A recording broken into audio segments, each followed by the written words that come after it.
এই 42% নিয়ে প্রশ্ন। এই কেন্দ্রীয় সরকার, আমরা এতদিন জানি কেন্দ্রীয় সরকার টোটাল 33 টাকা নেয় 1 লিটার পেট্রোল থেকে, আর রাজ্য সরকার নেয় হচ্ছে 18 টাকা মতো। বিজেপি বলছে কেন্দ্র যে 33 টাকা নেয় তার 42% নাকি রাজ্য সরকারকে ফিরিয়ে দিতে হয়। ফলে সেই অঙ্কটা দাঁড়াচ্ছে যে 33 টাকার 42% হচ্ছে 13 টাকা সামথিং।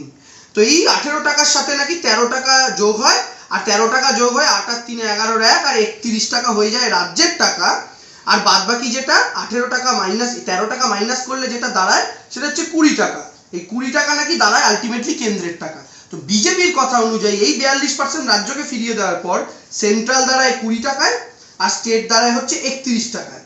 কিন্তু আসল তথ্যটা কি বলুন তো, সত্যি কি কেন্দ্র 20 আর রাজ্য 31 টাকা এবং এই 42%টা ফিরিয়ে দেওয়া হয়?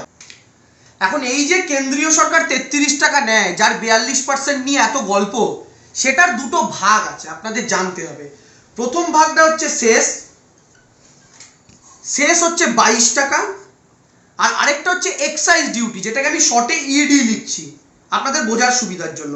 এক্সাইজ ডিউটি হচ্ছে 11 টাকা। এই দুটো মিলিয়ে মোট দাঁড়াচ্ছে কেন্দ্রের 33 টাকা, যেটা আমরা সবাই জানি। এবার আপনাকে বুঝতে হবে প্রথমে সেস আর এক্সাইজ ডিউটির পার্থক্যটা কি।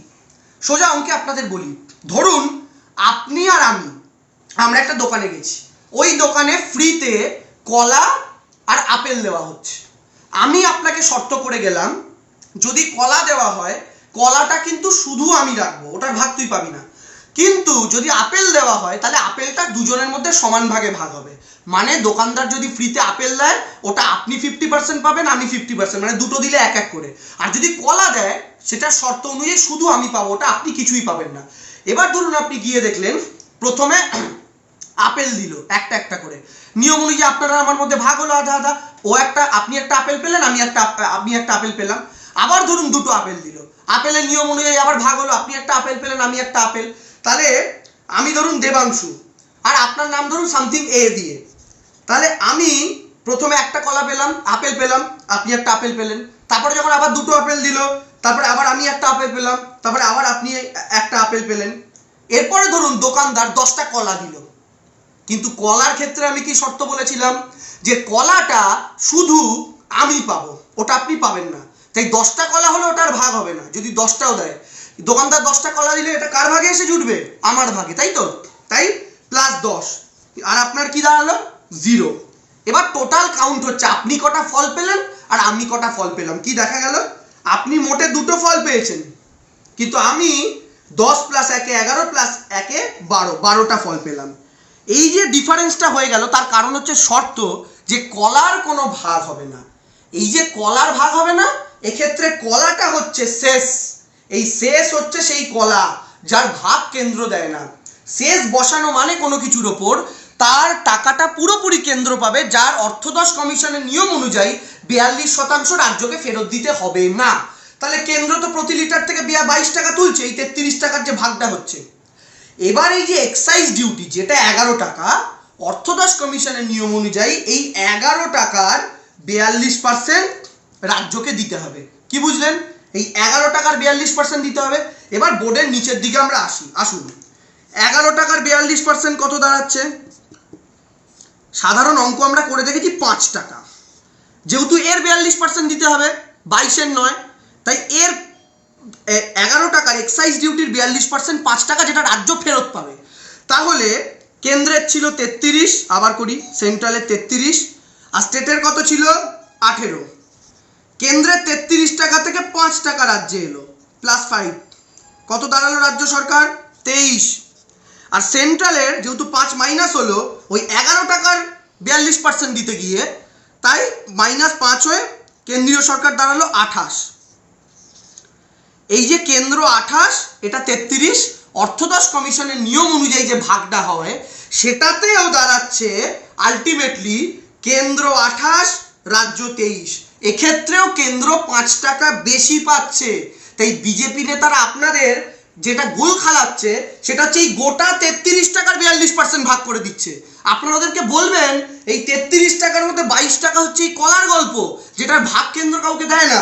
আর এক্সাইজ ডিউটি হচ্ছে সেই আপেল যেটার ভাগ হবে রাজ্য আর কেন্দ্রের মধ্যে। আমি আপনি 50-50 করেছিলাম, ওরা রাজ্য আর কেন্দ্রের মধ্যে 42-58 করে।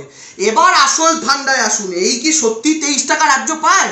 তাহলে এখন 42% ভাগ বটোয়ারা করার পর দাঁড়ালো যে কেন্দ্রীয় সরকার 28 টাকা পাচ্ছে প্রতি লিটার পেট্রোল, আমরা কিন্তু পেট্রোলের উপর হিসাবটা করছি, ডিজেল ধরছি না, ডিজেলে আরো খারাপ অবস্থা, আর স্টেট পাচ্ছে 23 টাকা। এবার আগেরটায় মনে আছে তো যে 11 টাকার 42% হয়েছিল, সেই কারণে 5 টাকা, তো 5 টাকাটা আমি লিখলাম যে 5 টাকাটা কেন্দ্র থেকে মাইনাস আর রাজ্যের সাথে যোগ হওয়ার পর রাজ্যের 18 টাকাটা 23-এ দাঁড়িয়েছে আর কেন্দ্রের 33টা 28-এ দাঁড়িয়েছে। এটা ক্লিয়ার সবার? এবার এই যে 5 টাকা দেওয়ার কথা, এটা কি কেন্দ্র দেয়? না, এখানেই আসল ফান্ডা। কেন্দ্র তাহলে কত দেয়? কেন্দ্র দেয় হচ্ছে প্রতি লিটার পেট্রোলে রাজ্যগুলোকে 75 পয়সা।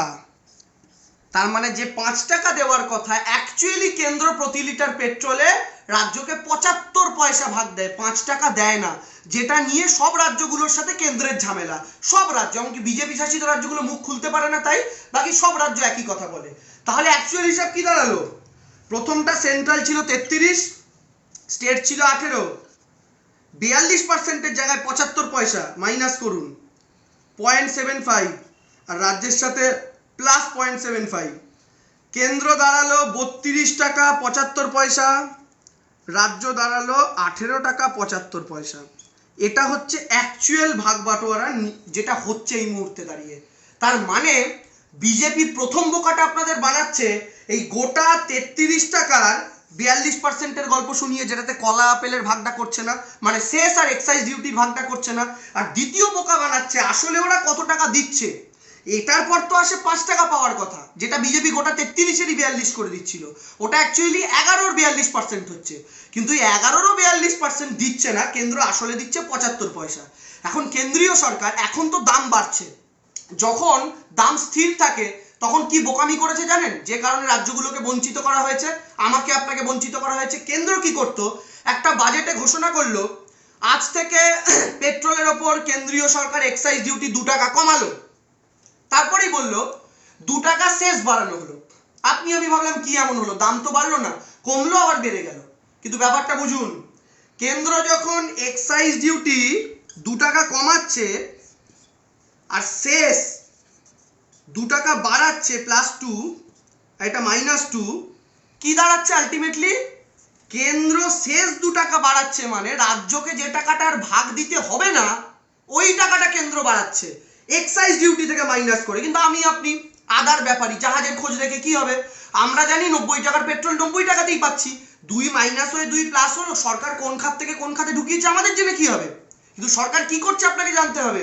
আপনার রাজ্য সরকারের যে প্রাপ্য ওই টাকাগুলোকে বঞ্চিত করার জন্য কেন্দ্রীয় সরকার এক্সাইজ ডিউটি কমাচ্ছে, সেস বাড়াচ্ছে। টোটাল দামে হয়তো এক আছে, কিন্তু বড় সমস্যা হচ্ছে রাজ্য সরকারগুলোর হাজার হাজার কোটি টাকা লোকসান হচ্ছে, কারণ এই পুরো শেষের 2 টাকাটাই কেন্দ্র পাচ্ছে। আর পেয়ে কি করছে? গুজরাটে সর্দার বল্লভভাই প্যাটেলের মূর্তি তৈরি হচ্ছে 3000 কোটি, আমার আপনার কি কলা? ওই কলা নয়, এটা অন্য কলা। কি হচ্ছে? সেন্ট্রাল ভিস্টা প্রজেক্ট করছে নরেন্দ্র মোদী 20,000 কোটি খরচ করে, দিল্লি সাজানো, ওতে আমার আপনার কি কলা? আমার আপনার কিচ্ছু যায় আসে না। এই 2 টাকাটা নিয়ে কেন্দ্র কি করছে? নরেন্দ্র মোদীর জন্য 8,500 কোটি খরচ করে প্লেন কিনছে, আমার আপনার কি কলা? কারণ তেলের দাম থেকে শুরু করে আমার আপনার মা বাবারা যে গ্যাস ব্যবহার করে 1000 টাকা দাম হয়ে গেছে, ডিমের দাম বেড়েছে, দুধের দাম বেড়েছে, সমস্ত নিত্য প্রয়োজনীয় জিনিসের দাম বেড়েছে শুধু পেট্রোল ডিজেলের জন্য। তাই নরেন্দ্র মোদী নিজের প্লেন কিনলেন না গুজরাটে মূর্তি বানালেন, আমার আপনার তো কিছু হবে না। কিন্তু এই টাকাটা আমার আপনার রাজ্য সরকারের থেকে লুট করার ফলে কি হচ্ছে? ফ্রি রেশনটা কিন্তু আপনাকে কেন্দ্র দেয় না, রাজ্য দেয়। ন্যায্য মূল্যে ওষুধ আপনাকে রাজ্য দেয়, হসপিটালে ফ্রি চিকিৎসা রাজ্য দেয়, স্বাস্থ্যসাথীর কার্ডের অপারেশন রাজ্য দেয়, কন্যাশ্রী রাজ্য দেয়, স্কুল রাজ্য বানায়, বই খাতা রাজ্য দেয়, সবুজ সাথীর সাইকেল রাজ্য দেয়।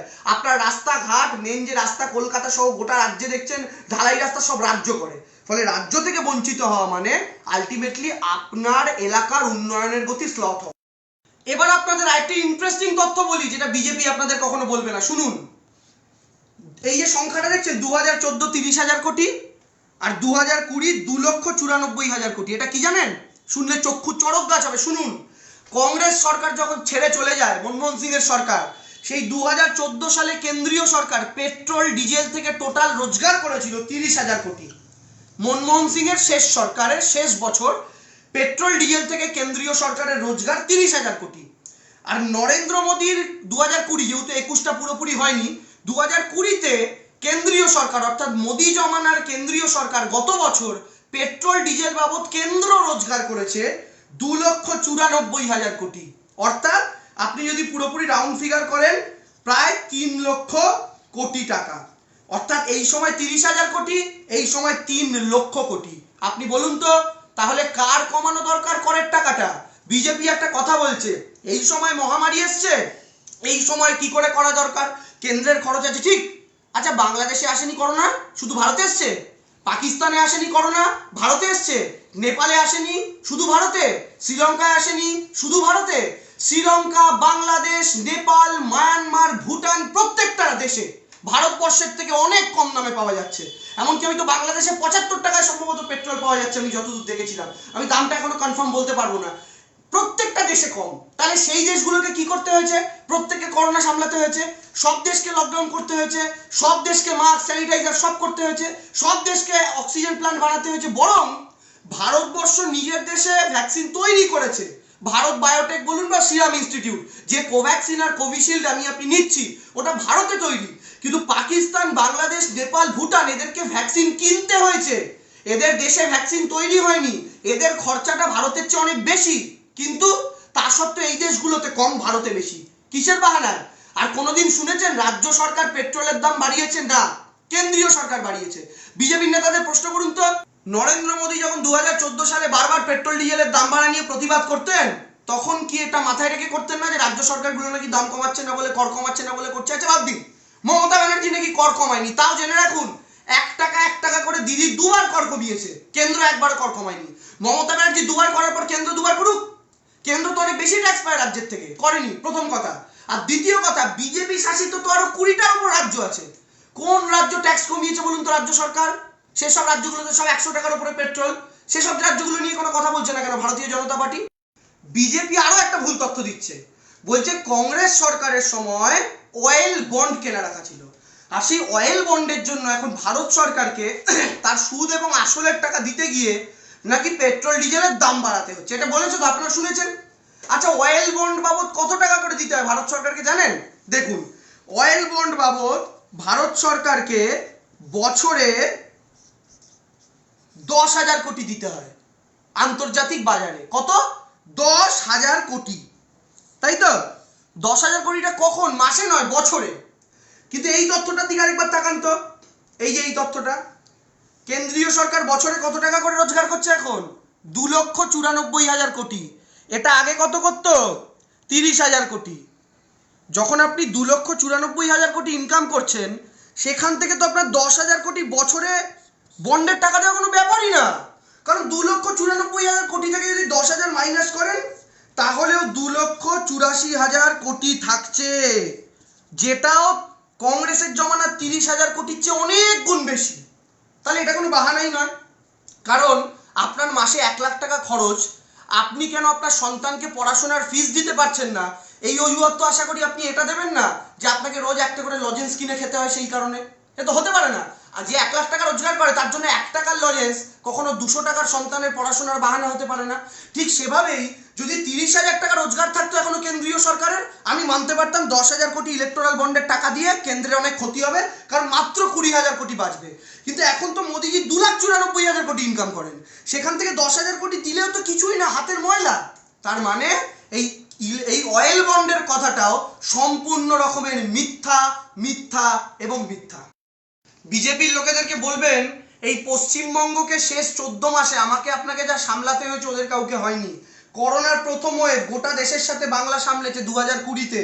আমফান কেবল বাংলাকে সামলাতে হয়েছে 2020-তে। 240 বছরের সবচেয়ে বড় ঝড় আমার দাদুর দাদুর দাদুর দাদুও দেখেনি। কোভিডের দ্বিতীয় ওয়েভ গোটা দেশের সাথে বাংলাকে সামলাতে হয়েছে।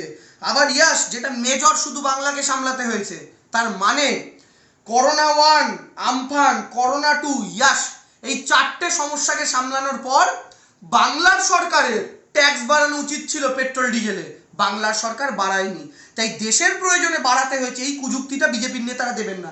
যদি দেনও তাহলে প্রশ্ন করবেন আচ্ছা গ্যাসে তো কোনো রাজ্য সরকারের ট্যাক্সের ব্যাপার নেই, তো এই মুহূর্তে দাঁড়িয়ে 900 টাকার কাছাকাছি রান্নার গ্যাসের দাম কেন বলুন তো? এই মুহূর্তে দাঁড়িয়ে গোটা দেশে ডিমের দাম বাড়ছে কেন, গোটা দেশে দুধের দাম বাড়ছে কেন? রাজ্য সরকার তাও বলেছে কেন্দ্র বাড়ালেও রাজ্য 2 টাকা বাড়াবে না দুধের দাম। রাজ্য সরকারের মন্ত্রী কদিন আগে বলেছেন সব জিনিসের মার্কেটে সবজির বাজারে আগুন। কেন? কারণ শুধু পেট্রোল ডিজেলের দামের জন্য। তাহলে গ্যাসের টাকাটা কেন বাড়াচ্ছেন মোদিজি? আর আপনারা যারা গ্যাস কিনছেন সত্যি করে বলুন তো, গ্যাসের ভর্তুকির টাকাটা আর ব্যাংকে ঢোকে? কত টাকা ঢোকায় নরেন্দ্র মোদিজি? এভাবে কেন্দ্রীয় সরকার পরস্পর আমাকে আপনাকে বোকা বানানোর একটা রাজনীতি করে চলেছে। এই ছোট অঙ্কের মাধ্যমে আপনাদেরকে বোঝানোর চেষ্টা করলাম। 1 নম্বর বোঝালাম যে সেস আর এক্সাইজ ডিউটির তফাৎ, এই দুটোর মাধ্যমে বিজেপি কিভাবে আপনাকে বোকা বানাচ্ছে, কোন টাকাটা আসলে দেওয়া হয়। দ্বিতীয় আপনাদের বললাম আসলে 42% দেওয়া হয় না, মানে এক্সাইজ ডিউটির 11-র 5%, মানে 11-র 42% যেটা 5 টাকা হয়, সেই 5 টাকা দেওয়া হয় না, আসলে 75 পয়সা দেওয়া হয়। এছাড়াও আর কি বললাম, ইউপিএ জমানায় কত টাকা আয় হতো পেট্রোল ডিজেল থেকে, এই সময় কত টাকা আয় হয়। আর চতুর্থ কি বললাম, বিজেপি সরকার যে বারবার বলছে এই মহামারীর কারণে এত খরচ, তাই সরকারকে টাকা তুলতে হচ্ছে, এটাও বোঝালাম যে আমাদের পারিপার্শ্বিক দেশগুলোতেও এসছে, কিন্তু কোনো জায়গাতে বাড়াতে হয়নি। এবং শেষ, গ্যাসের দাম, যেটার পেছনে রাজ্য কেন্দ্রের যুক্তি খুঁজে পায় না ওরা, তা সত্ত্বেও গ্যাসের দামটা কেন বাড়ছে নরেন্দ্র মোদী বোঝাতে পারছেন না। তো আপনাদের কাছে অনুরোধ করব, সচেতন থাকুন, সজাগ থাকুন, এবং বিজেপির এই যে নোংরা ওদের আইটি সেলের মিথ্যা প্রচার, সেই প্রচার থেকে দূরে থাকুন। ভিডিওটা ভালো লাগলে শেয়ার করুন, লোককে সচেতন করুন। জয় হিন্দ, বন্দে মাতরম।